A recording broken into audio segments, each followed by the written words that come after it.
Uma amiga, esses dias, estava comentando sobre o processo que ela passou no seu relacionamento quando o seu marido se dedicava a um projeto pessoal e ela sentia que ela só ficava cuidando das filhas. Já aconteceu aí com você? Do teu marido ter as coisas dele, as prioridades dele e você sente como se você tá sempre ficando para trás. Sempre tendo que ser a pessoa que se coloca na última prioridade para que todo o resto da casa possa acontecer. Eu sou Ana Marques, eu sou mentora de mulheres e trabalho muito ajudando as mulheres a se reencontrarem com a sua essência, com o que elas querem. E através de um desenvolvimento de uma inteligência espiritual, que é diferente da inteligência emocional somente, através dessa inteligência espiritual, a gente consegue chegar na essência e acessar aquele lugar em você que sabe. Tirar as camadas de dúvida, as camadas de condicionamento, vozes que a gente tem na nossa cabeça, que não são necessariamente parte da nossa essência, da frente, para que você possa construir a vida que você quer. Não baseada na briga, não baseada nas discussões, mas baseada no amor. Dentro da mentoria Reencontro, eu faço isso de maneira individual com cada mulher. E em 2 meses, você chega no final desse processo com essa conexão e sabendo não só o que você quer, como conseguindo enxergar o caminho e tendo confiança e conexão interna para que você possa seguir o teu caminho. E no vídeo de hoje eu quis trazer esse exemplo porque é um exemplo muito comum. Acontece com muitas mulheres. Da gente, nesse processo, né, de maternar, a gente entra dentro dessa caixinha que nos ensinaram que é ser mãe. E parte de ser mãe é você dedicar tudo o que você pode para os seus filhos. Às vezes até o que a gente não pode. Às vezes a gente dá demais, mais do que a gente tem. E nesse movimento, o que acontece? Os nossos maridos, né, além de não terem sido ensinados a entrarem nessa mesma caixinha, eles muitas vezes seguem com a vida deles. E a gente fica nesse lugar de não seguir com a nossa, de às vezes nem saber o que a gente quer, o que a gente gosta. E aí a gente entra num lugar de ressentimento. A gente fica ressentida, com raiva de que esse homem tá seguindo a vida dele e a gente não consegue nem tomar banho direito sozinha. Essa dinâmica não é só dessa minha amiga, essa dinâmica de fato atinge muitas e muitas e muitas de nós. E essas dinâmicas todas podem ser representadas através de deuses e deusas, que foi um estudo muito profundo que os gregos fizeram, mapeando essas dinâmicas do nosso inconsciente, essas dinâmicas coletivas, e que o Jung depois trouxe um estudo bem aprofundado sobre isso. A gente usa muito os arquétipos no reencontro como uma maneira de você identificar, entender qual dinâmica você está vivendo e qual é o caminho para que você saia dela. E essa dinâmica é o que a gente chama de uma dinâmica Deméter. Deméter é a grande mãe. É um arquétipo lindíssimo, é um arquétipo extremamente poderoso. Quando a gente entra nesse lugar de não conseguir colocar limites para as demandas dos outros, em relação ao quanto a gente está disposta a atender, a gente dá demais. A gente dá além do que deveria. E a gente fica vazia, sem nada. Sem energia, exausta, cansada, às vezes sem motivação. E fica com esse ressentimento, porque lá no fundo existe uma expectativa de que o cara, o marido, tinha que ter um semancozinho, né? Ele tinha que entender, ele devia saber. Muitas vezes são os pensamentos que acontecem dentro de nós. Então, ele continua indo pro treino, pro futebol, videogame. E a gente fica, e aí, né? Quando que ele vai se tocar que ele também tem que abrir mão dos programas dele? Que não pode ser só eu? E a gente cria uma expectativa em relação a isso.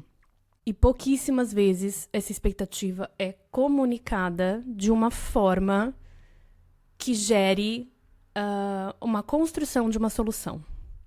Por quê? Porque a gente entra nesse lugar dessa expectativa, desse semancol que a gente espera que o outro tenha, que ele não tem, porque ele está em outra dinâmica. A gente não consegue colocar limite, porque existe uma parte de nós que sim, que acredita que a gente precisa abrir mão de muita coisa para priorizar os nossos filhos. E aí, no ressentimento, quando a gente vai comunicar algo para esse marido, a gente não consegue chegar e comunicar com clareza, com cuidado, escolhendo as palavras. A gente já chega extremamente ressentida cobra uma ação diferente e vira muitas vezes briga. Vira muitas vezes uma discussão, vira muitas vezes essa sensação.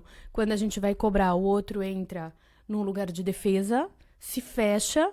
Quando ele entra na defesa e se fecha, a gente fica ainda mais brava. E aqui não tem conversa, não tem encontro. O problema, então, é que ao não saber qual é o limite até onde você pode dar, ao entrar nesse lugar de achar que a gente precisa dar conta de tudo, que sim, a gente tem que abrir mão de nós ou de parte de nós para atender as demandas dos nossos filhos e nutrir a expectativa de que o outro também deve fazer isso, ou seja, partindo do nosso ponto de vista, a gente acha que o outro também deve pensar do mesmo jeito e fazer as mesmas coisas, a gente acaba não conseguindo ser assertiva.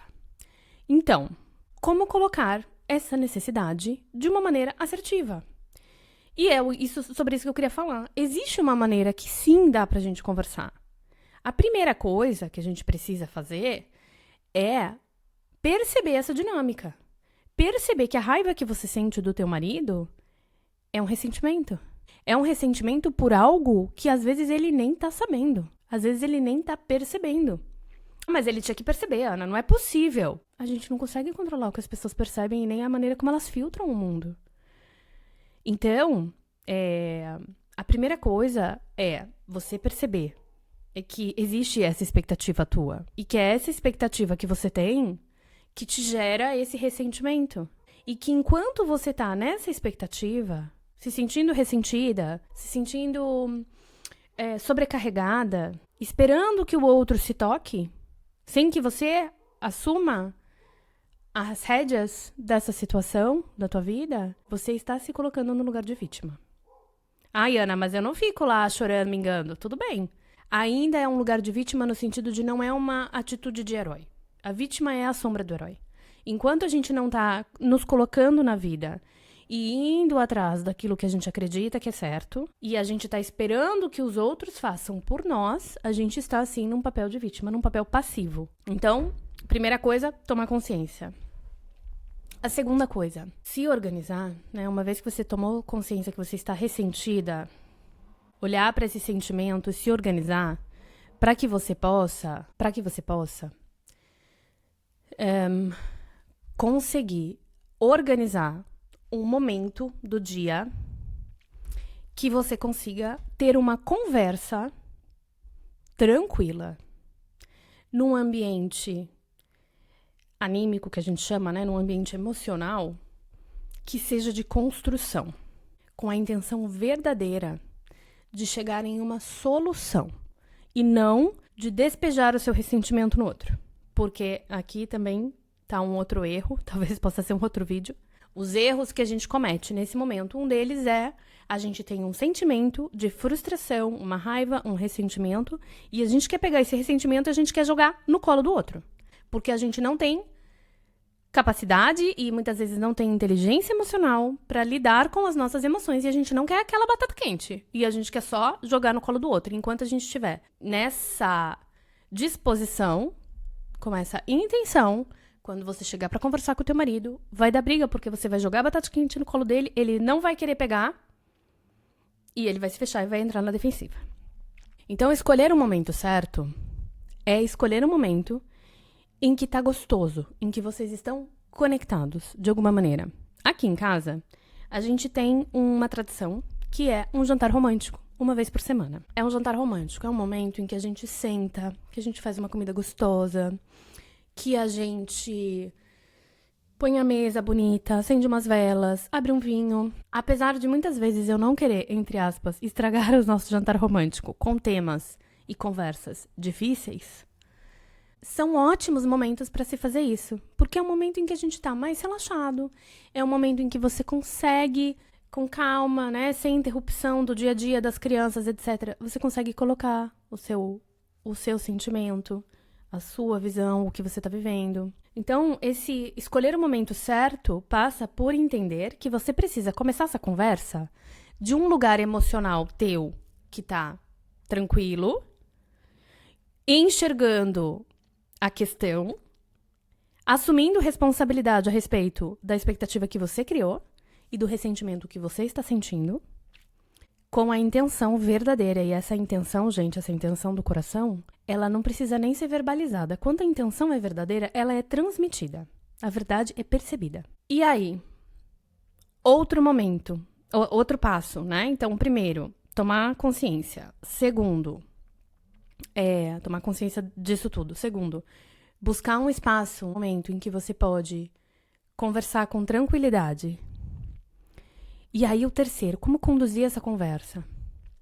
Ao invés de você chegar despejando as suas expectativas no outro. Porque eu esperava que você fizesse isso, porque você não percebe, porque eu tô cansada, porque isso, porque aquilo. E isso virar uma competição de quem tá mais cansado, de quem faz mais, de quem faz menos. Começa abrindo seu coração. Do seu lugar de vulnerabilidade. É uma conversa de abertura. Conversa contando como você se sente. Como eu me sinto quando X acontece. Compartilha o seu sentimento. Traz a pessoa para esse estado em que você está vivendo. Contando para ela, né? Muitas vezes os homens não têm noção. Nossa, eu não sabia que você estava se sentindo assim. Eu não tinha ideia que isso era tão difícil para você. Então fala. Olha, quando chega a quinta-feira e você sai pro futebol e a casa tá um caos e eu trabalhei o dia inteiro, eu me sinto às vezes muito sozinha nesse lugar. Então eu vou dar um exemplo que é bem comum. O cara que joga videogame, né? Termina, crianças vão pra cama, o cara senta na frente da televisão e vai jogar videogame. E aí você fica com aquela cara, tipo, nossa, achei que a gente ia se conectar, arrumar a cozinha, louça, dobrar roupa, né? E a coisa não rola. O cara tá lá, sentou, esqueceu que tem todo esse resto pra fazer, sentou lá e tá de boa. O que você pode chegar e falar? Olha, quando as crianças vão dormir e você senta pra jogar videogame, eu não sei se você já percebeu, mas eu normalmente vou arrumar a cozinha ou eu vou arrumar a casa. E muitas vezes eu me sinto muito sozinha fazendo isso. Às vezes eu tenho a sensação de que é uma preocupação só minha. E eu faço porque pra mim é importante no dia seguinte a gente acordar e ter a louça limpa e ter a cozinha limpa, confortável, pros nossos filhos e pra nós. Mas quando eu tenho que fazer isso sozinha, eu me sinto muito como se eu tivesse sido abandonada, como se eu estivesse sozinha nesse barco e sobrecarregada, porque às vezes é pesado. Eu também, às vezes, tô cansada à noite. Às vezes eu queria sentar só e descansar e não fazer nada. Será que a gente pode pensar numa maneira de encontrar um jeito da gente se dividir melhor? Então veja, a gente fez duas coisas aqui. O primeiro, a gente não, nesse momento, você não vai ficar explicando que ele fez errado, que ele fez aquilo que ele deveria. Não. Como eu me sinto. Qual é a minha perspectiva? E o segundo, se programar para pensar. Qual pedido eu posso fazer para essa pessoa que seja um pedido verdadeiro, claro, e que de fato ajude a resolver essa situação? Eu posso pedir para ele não jogar videogame? Na minha visão, desde a minha perspectiva, a gente não pode pedir isso. Isso é uma escolha individual. Agora, eu posso pedir para ele para que a gente encontre um jeito que a gente se ajude, que a gente colabore juntos, que a gente se divida melhor? Isso eu posso. O como ele vai fazer isso pode ser que ele escolha me dividir tarefas. Então você cuida da louça, eu cuido da casa. Então você... Pode ser. Pode ser que ele escolha, que ele sugira da gente fazer tudo junto, então acaba mais rápido. E pode ser que ainda, depois de fazer tudo isso, ele vai jogar videogame. Pode ser. E pode ser uma escolha. Mas nesse sentido, a minha necessidade, que eu identifiquei de forma clara, ela vai poder ser atendida. E o que eu vejo aqui de um outro erro é que muitas vezes nós mulheres queremos controlar o que o outro vai fazer, o que o outro vai priorizar, o que o outro vai escolher. E não é isso. Não é sobre isso. Se você tem uma necessidade que não está sendo atendida e isso está te gerando um ressentimento, você precisa trabalhar a tua expectativa, trabalhar o teu ressentimento e buscar uma solução. Não é buscar controlar o outro, não é moldar o outro. Enquanto eu estou tentando moldar o outro e manipular ele ou fazer com que ele faça o que eu quero que ele faça, eu estou invadindo o campo psíquico dele. E toda vez que a gente invade o campo psíquico do outro, o que acontece com o nosso campo? Fica vulnerável e frágil. A gente também vai ser invadida. Então, por respeito, aqui a gente vai... Não é dentro da tua área de controle o que ele vai fazer ou deixar de fazer. O que você pode controlar é como você vai pedir e como você vai colocar esse problema aqui, que é um problema que os dois precisam resolver juntos. Essa parte do querer controlar o outro também é uma dinâmica de Deméter. É muito interessante. Tem um vídeo sobre Deméter que eu fiz, acho que eu vou deixar aqui como continuação depois com o link para vocês poderem assistir. Deméter é uma dinâmica muito comum entre mulheres. Quando ela tá saudável, é maravilhosa, é uma dinâmica muito nutridora emocionalmente. Mas quando ela não tá saudável, ela dá demais, ela espera que os outros retribuam. Quando os outros não retribuem do jeito que ela queria, ou que ela esperava, ela fica ressentida. E, para evitar esse ressentimento, ela fica tentando fazer com que o outro faça o que ela quer que ele faça. Então, fica tentando controlar, de alguma maneira, o outro.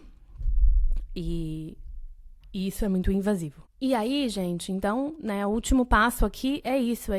Nessa conversa, estar aberta para escutar as sugestões e as soluções que caibam no desejo dos dois. Porque pode ser que vocês cheguem a uma solução que não seja ele parar de jogar videogame. Ah, não, Ana, mas é que o meu problema é que ele fica jogando videogame o tempo inteiro. Então, a tua necessidade não é a de dividir a louça, não é de dividir as tarefas. A tua necessidade é de ser vista, de ser olhada, de ter tempo de conexão. É outra necessidade, entende? Como é diferente e é importante a gente ter clareza do que a gente precisa, qual é a tua necessidade real, porque senão você vai estar pedindo uma coisa ou identificando uma necessidade de maneira incorreta, pedindo uma coisa, sendo que você queria era outra. Precisa estar muito claro aqui. Se você precisa de ajuda, vem pro reencontro que a gente faz isso juntas.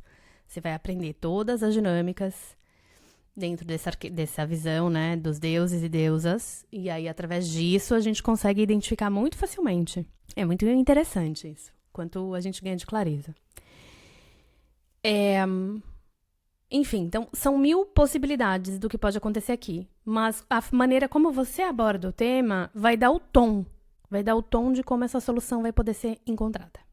Sair do ressentimento e sair da cobrança te trazem muito mais leveza, te trazem muito mais alegria, te tiram a sobrecarga que você sente às vezes. E esse ressentimento e cobrança não adianta nada ficar carregando por aí, porque eles não te agregam absolutamente nada na vida. Não resolvem seu problema, não atendem a sua necessidade. E ainda te mantém nesse mesmo lugar, desse ressentimento, dessa cobrança, dessa rixa com o marido, dessa picuinha, dessa briga e desse distanciamento emocional que acaba acontecendo, né, em muitos casais.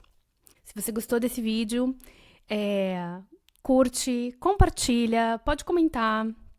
Eu tento responder todos os comentários. E se inscreve no canal, porque cada quinta-feira tem um vídeo novo pra você. Até o próximo!